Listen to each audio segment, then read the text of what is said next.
ما سلام خدمت شاگردای عزیز. جلسه 11 خودمونو پیرامون یکم مباحث خیلی مهم زبان یعنی کلاس ها ادامه میدیم. کلا در زبان انگلیسی ما 3 مدل کلاس داریم که اصطلاحاً میگن نان کلاس، دومیش adjective کلاس و سومیش هم adverb کلاس هستش. این کلا میشه توضیح در مورد انواع اقسام کلاس ها و اینکه چند مدل داره. در ابتدا واجب میدونم که بخوام در مورد خود کلاس ما صحبتی رو داشته باشیم. اصلا کلاس چی هست؟ تعریف کلاس میگیم که اصطلاحی که به کار میبرم به چه معنیش؟ کلاس میشه نوعی از جمله یا اصطلاحاً خود جمله رو بهش میگن که حداقل یک فاعل و یک فعل داشته باشد. این تعریف کلاسه. کلاس با یه جمله که مثل این که ما بگیم I know، من میدونم، خودش اینه کلاسه، ولی معنی کاملی رو به ما نمیده. این شد تعریف کلاس و انواع کلاس هایی که ما داریم. حالا کلن یه توضیح خیلی اجمالی در مورد این 3 تا مدل کلاس ها میدم که بعد به توضیح تک تک اینها میپردازیم. نان کلاس جملاتی هستن که اکثرا با فاعل و فعل و کلمات ربطی مثل double H question ها و یا that که جای همشون میشه آورد شروع میشن و در ادامه دوباره ما فاعل داریم و فعل و ادامه جمله. این یه نوع از ساختارهاشه. در مورد adjective clause به همین ترتیب هستش، میگیم فاعل، فعل، ولی اینجا مفعول داریم و بعد مفعول ما double H question مناسب و یا that مناسبمونو میذاریم و دوباره گهگاهن فاعل داریم، بعضی وقتها هم نداریم و میذاریمش تو پرانتز و فعل و ادامه جمله. ادورب کلاس به چه ترتیب هستش؟ ما یک سری قیدهایی رو داریم که میتونیم با اونها جمله بسازیم که حالا نمیتونه هم اول بیان هم آخر. مثلا ما میگیم فاعل، فعل، حالا هر جمله‌ای که داریم به اضافه این قیدها، به اضافه فاعل، فعل و ادامه جمله. این هم یه نوع طرز ساخت برای این نوع کلاس ها هستش که بعد وقتی جدا جدا بخوایم اینا توضیح بدیم اصلا در مورد هر کدوم صحبت میکنیم که اصلا نان کلاس چی هست، adjective کلاس چی هست، adverb کلاس چی هست که بهتر برامون جا بیفته. پس در ابتدا میپردازیم به اولین نوع از کلاس که بهش میگن نان کلاس. نان کلاس چی هست؟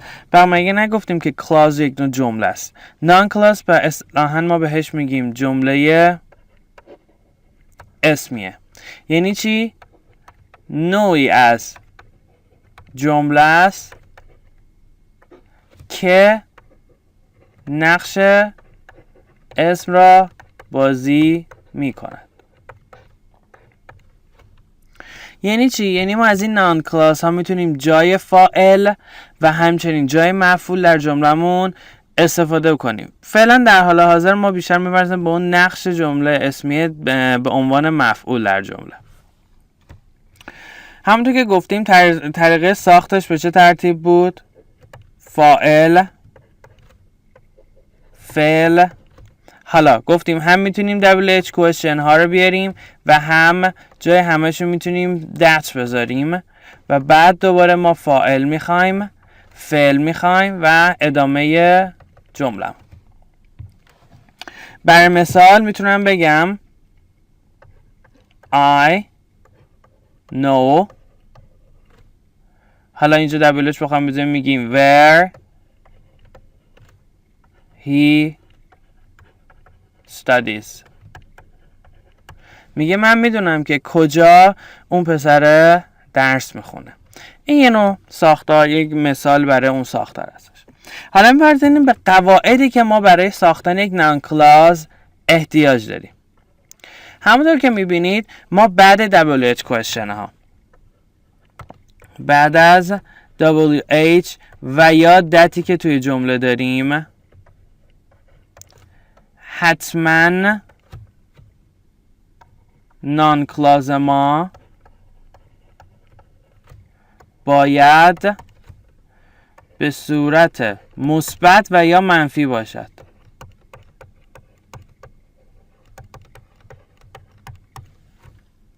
یعنی ما سوالی نخواهیم داشت. یعنی درسته که این WH question ها خودشون یک نوع سوال ساز هستن، ولی وقتی اونها رو توی نان کلاز به کار میبریم، جمله نان کلاز ما یعنی بعد از اونها همیشه باید یا مثبت باشه یا منفی. یعنی حالت سوالی به خودشون نمیگیرن.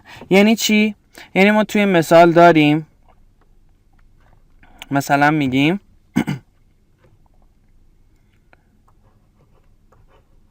What does he do؟ این یک نوع سواله. اگه بخوایم از همین ما یک adjective clause بسازیم، میشه مثلا I don't know. قرار شد WH question رو بعدش بیاریم I don't know what. حالت سوالش رو برمیداریم، پس یعنی does از بین میره. I don't know what he do. بعد ما میدونیم که در زمان حال ساده برای فاعل he و she و it فعل ما s یا es میگیره. پس جمله ما میشه I don't know what he does. این شد طریقه ساخت یک جمله اسمیه. باید خیلی دقت بکنیم. نکته دومی که باید توجه بکنیم اینجا چی هست؟ این هستش که زمان جمله سوال باید در نان کلاس هم رعایت شود. یعنی چی؟ یعنی اگه زمان ما حال باشه، جمله بعد ما هم که چون مثبت یا منفی بعد حالت حال ساده رو به خودش بگیره. مثلا اگه گذشته ساده باشه، اونجا هم باید ما توجه بکنیم که فعلمون رو باید به گذشته تبدیل کنیم، چون جمله قرار مثبت و یا منفی باشه. برای مثال میگیم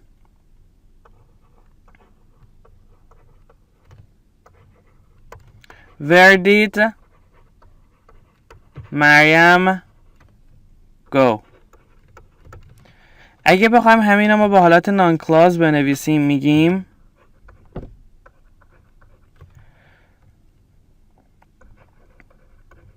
I don't know where Maryam. چی میشه اینجا؟ فعل گمون به گذشته تبدیل میشه went. I don't know where Maryam went. این شد طریقه ساختنش به این ترتیب. پس این شد طریقه ساختن جمله های اسمیه که ما داریم. حالا اینجا میپردازیم به انواع فعل هایی که در جمله اسمیه به کار می روند. یعنی چی؟ ما اونجا گفتیم مثلا میگیم I know. میتونیم بگیم I don't know. خب مسلما ما جای I فعل‌های مختلفی میتونیم بذاریم و جای فعل نو هم یک سری لیستی از فعل‌ها رو داریم، مثل know، مثل plan، مثل suggest، مثل advise، مثل understand،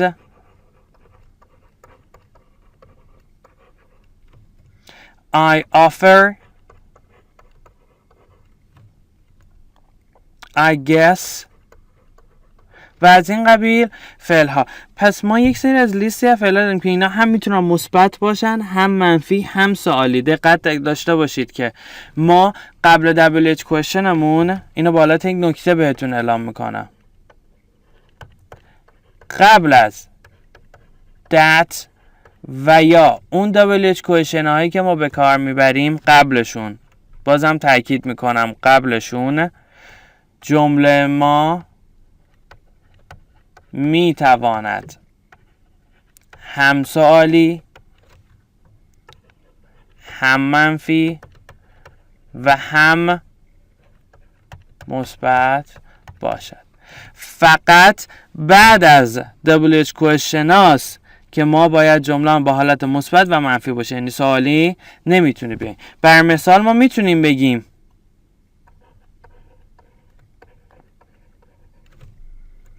Do you know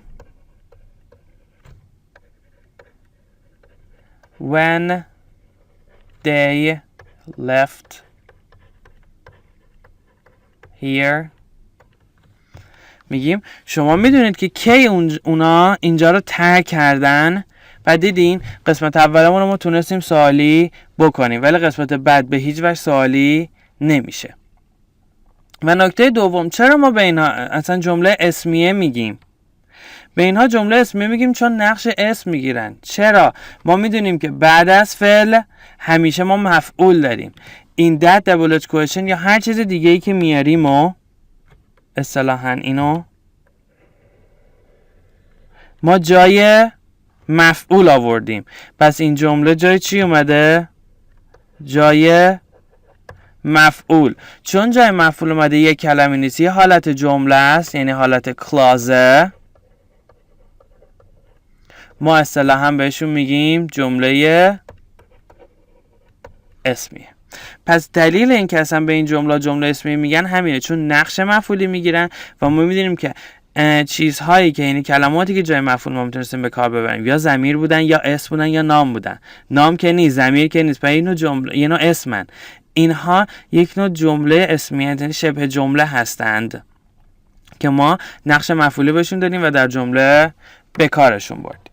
پس این شد کلا توضیح کامل در مورد جمله های اسمیه که باید بهشون توجه بکنیم، مخصوصا به اون نکاتی که گفتیم. در بخش بعد میپردازیم به adjective clause. پس شد adjective clause. adjective clause ها چی هستن؟ جملات یا جمله های صفتی. جملات صفتی چیان؟ جملاتی که نقش صفت را بازی میکنند. یادتون باشه نون کلاز نقش اسمی داشت، اینها نقش صفت رو بازی میکنن. یعنی چی؟ یعنی پس اینجا نکته ای هستش، ما وقتی adjective کلاز رو میخوایم توی جمله به کار ببریم باید بعد از اسم به کار ببریم. ما قبلا گفتیم که صفت قبل از اسمیه تو زبان انگلیسی، ولی اینجا چون جمله است ما جمله رو قبل اسم نمیتونیم به کار ببریم، پس این جمله رو ما بعد از اون اسممون میاریم. برای مثال میگیم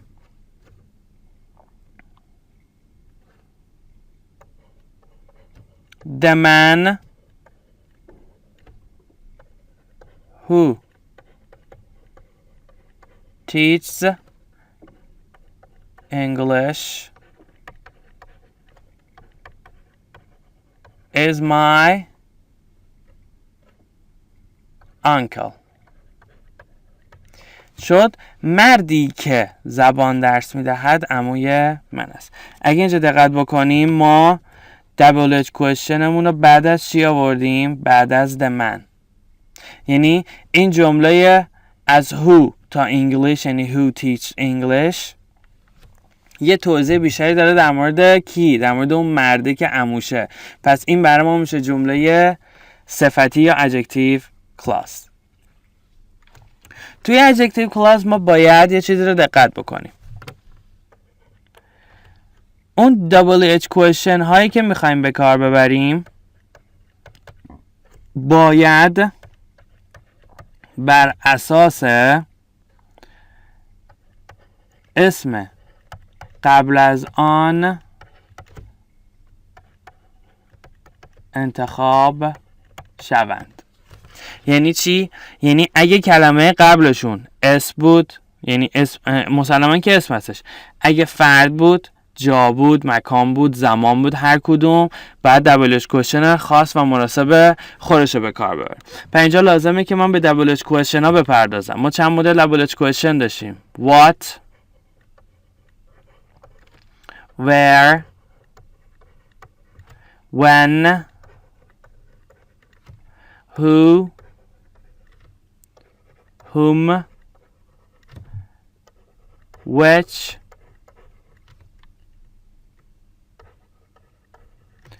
how much و یا همون how many و بقیه دبل اچ کوشن که مهمتریناشون اینا هستن. همونطور که میدونید معنی what میشه چی یا چه چیز، معنیش میشه چه چیز. بر چی دلالت میکنه؟ بر اشیا. گاهن به اون فعالیت هم به فعالیت ها هم دلالتی میکنه. پس کلمه قبل است دلالتی داشت بر یه نوع فعالیت و یا یعنی فعالیت یعنی کار و یا اشیا، ما از what استفاده میکنیم. where یعنی کجا.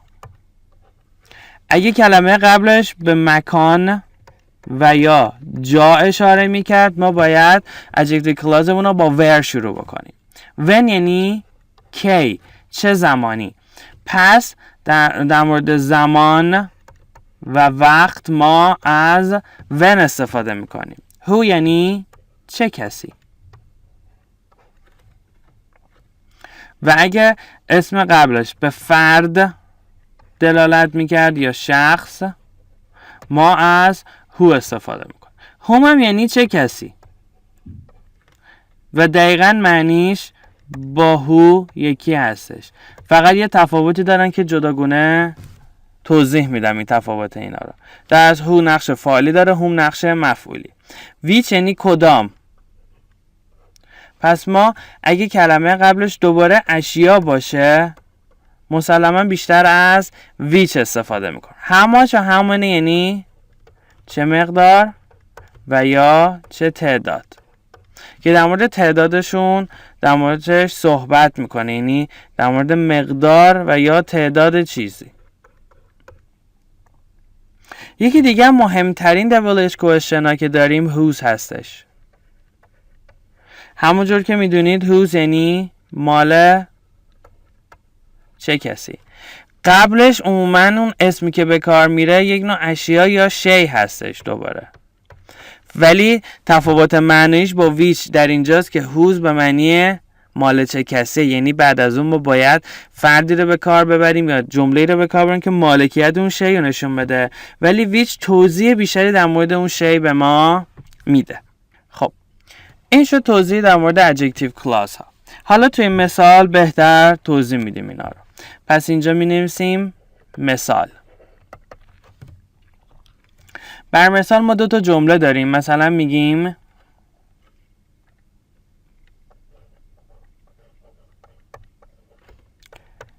This is a great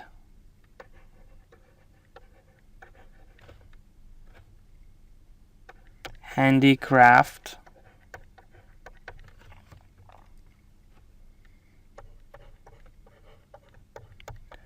It's made by hand. دو تا جمله داریم که ما میخوایم دو تا جمله رو با هم به هم وصل بکنیم با توجه به حروف ربطی که داشتیم، یعنی میخوایم ازشون adjective clause بسازیم. پس میشه جمله اول میاریم میگیم This is a great handicraft.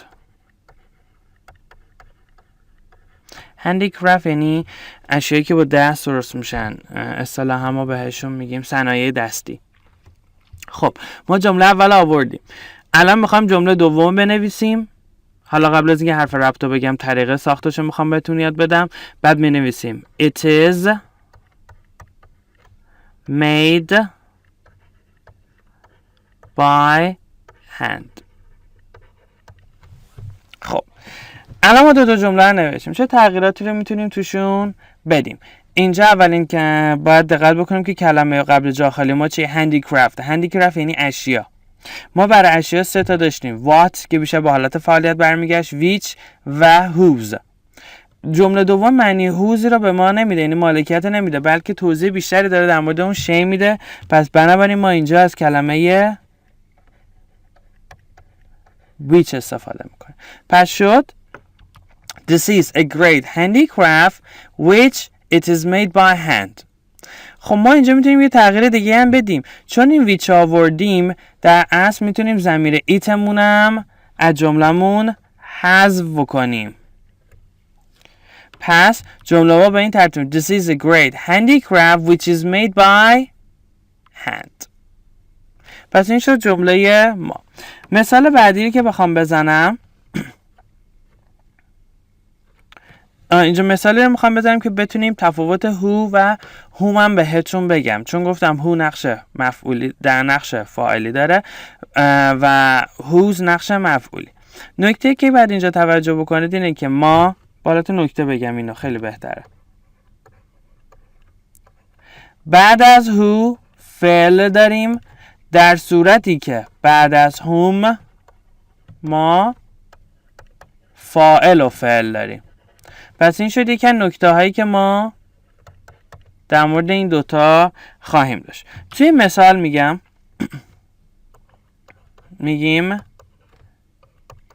This is a man. He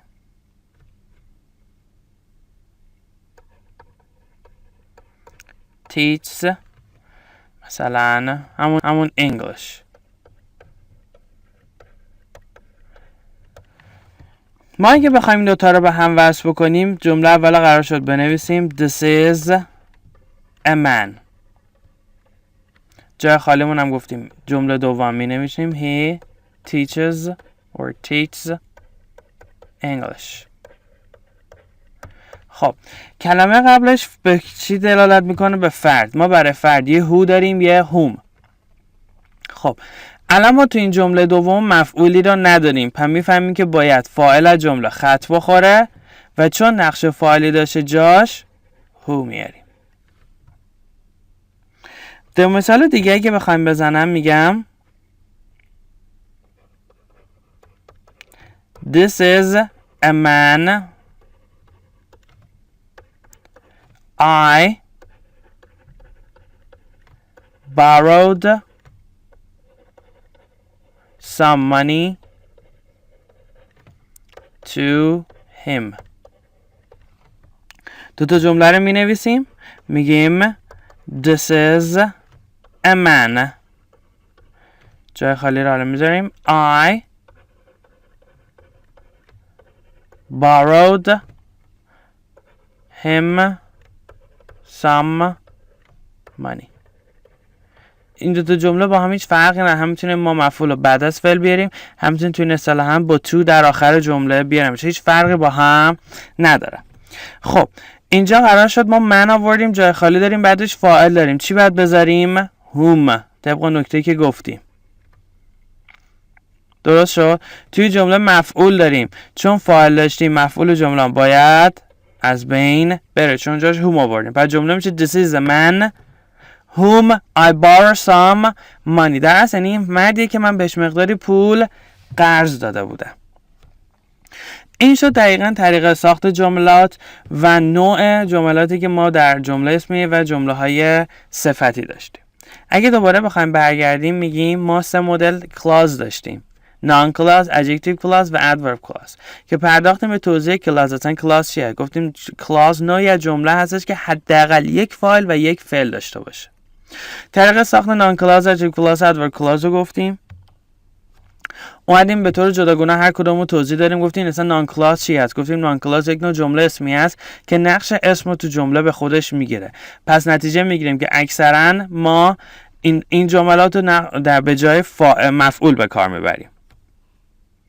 طریق ساختش آوردیم و نکته آوردیم، گفتیم همیشه برای دابل اچ کوئسچن ها جمله ما باید به صورت مثبت یا منفی باشه، هیچ وقت با حالت سوالی نمیاد.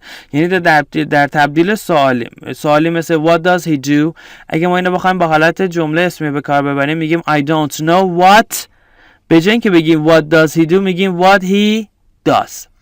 یا در جمله دوم گفتیم که where did Mariam go، گفتیم که باید زمان جمله هم توجه بکنیم که چی هست که عیناً همون رو تبدیلش بکنیم اون جمله رو در زمان جمله اسمیه‌مون.